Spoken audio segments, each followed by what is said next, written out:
ভাই ছোটবেলায় এক সাধু বাবা আমার হাত দিকে কইছিল বড় হওয়ার পর আমি নিচের চুল ফালিয়ে খামু। কথাটা কেমনে কেমনে মিলা গেল দেখেন। বড় হওয়ার পর আমি হলুদ সাংবাদিক হইছি। কিচ্ছু করার নাই, কপালে যদি চুল ফালানো লেখা থাকে তাহলে চুল ফালিয়ে খাইতে হইব। এখন প্রথমে যাবো কেক পট্টিতে, খুব ট্রেন্ডিং এ আছে, নিউজ বানাইলেই লাখ লাখ ভিউ। তারপর যাবো সিজান ভাইয়ের ভাতের হোটেলে, যাই উল্টা পাল্টা প্রশ্ন করবো, সিজান ভাই সেই তো যাইবো ভুলভাল উত্তর দিব, ভিডিও ছাড়লেই ভাইরাল।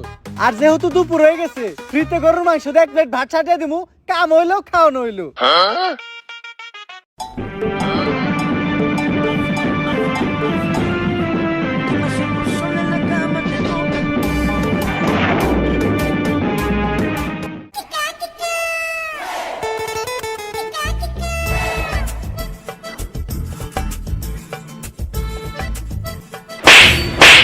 এই তুই এ জিনিস ছুলি কিয়া? তোর পুরো খানদানের যোগ্যতা আছে এ ধুই পানি খাবার? এই ভোলা এদিকে আয়, ওদের মারতেছিস কেন? ওরা আমাদের প্রজা, ওদের দুঃখ কষ্ট আমি না দেখলি দেখবে কেডা?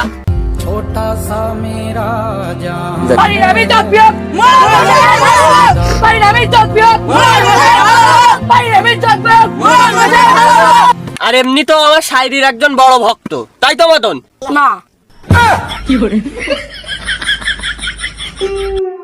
ও ও ভোলা, ও মনে হয় রোদিওর মাথা গরম হয়ে গেছে। তাহলে ওর মাথা ঠান্ডা করার জন্য একটা শায়রি বলি শোন। মোল মশাই একটু না আগে তো শুনলাম, এখন না বললি হয় না? তাহলে তোমরা একটা শায়রি শোনো। সে যেত আসতো আর আমায় দেখে মিটি মিটি হাসতো। এরশাদ বল। মোড়ল মশাই আমি এই জায়গায়। হাই শালা হাম্বা হাম্বা।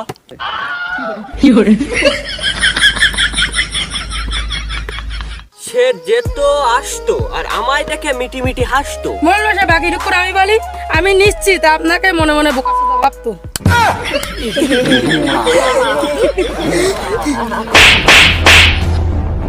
ওকে আমার একটা বোকা ভাবতো না, সে আমার পাগলা সুদা ভাবতো।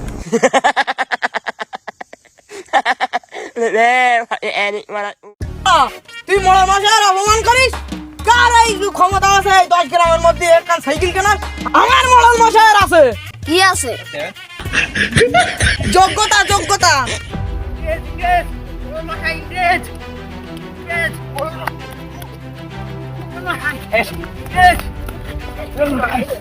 কিরে আবুল, তুই দৌড়চ্ছিস কেন? বড় মশাই গ্রামে একটা লোক দেখেছি, দুটো মনে হয় ওরা ইংরেজ।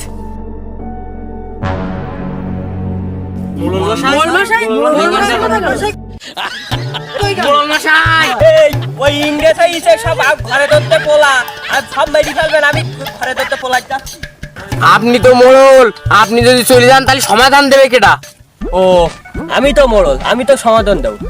আচ্ছা সবাই মিলে ওই দুটো ধন্যাস গে যা। ওরা যদি শায়রির ভক্ত হয় তা ওকাজন কিছু বলিস নে, আর যদি সাধারণ মানুষ হয় তাহলে পিঠ হয়ে গে যা। চলো।